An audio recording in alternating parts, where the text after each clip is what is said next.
How do you know you have enough and that the chase can stop?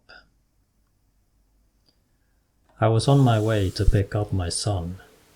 I was late again, racing with all the others.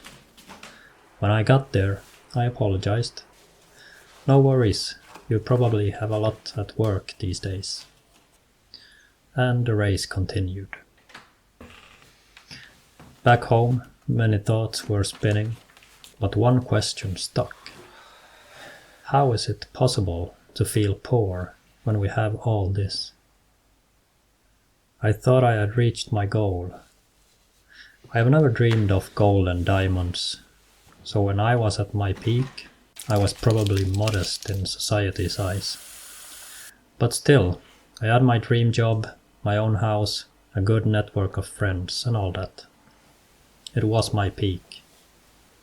Or so I thought. It was a constant chase, always more. I often think back to those days. How I stressed for 48 weeks so I could escape for a month. This reminds me of the famous story about the fisherman and the businessman. A businessman takes a break from his hectic schedule to visit a small coastal village.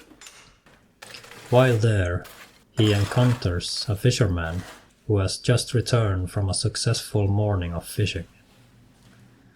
The businessman is intrigued by the fisherman's peaceful attitude and decides to strike up a conversation.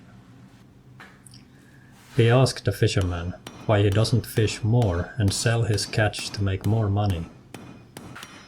The fisherman explains that he has enough to support his family and enjoy his free time, which he spends playing with his children, taking siestas, and enjoying the company of his friends. The businessman, seeing an opportunity for growth, advises the fisherman to expand his fishing operation. He suggests that the fisherman should catch more fish, sell them at a higher price, and use the profits to buy bigger boats.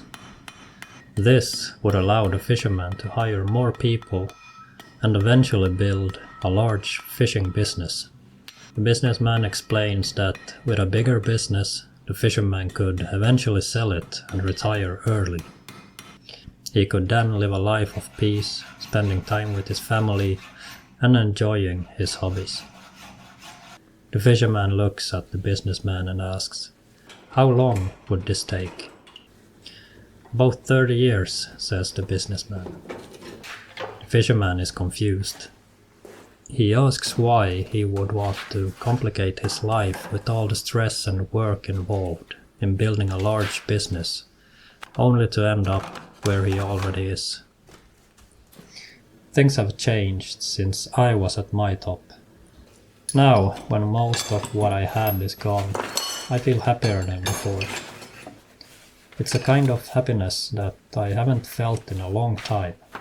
I guess it's what they call true happiness."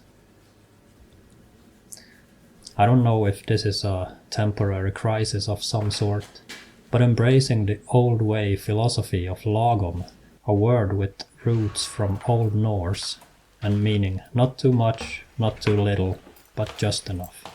Embracing this feels right. On the other hand, I have had this feeling many times before, but I hope it's different this time. The hardest time is the time just before making a decision. When the decision is made, you have a direction. It felt good, but I was still hesitating.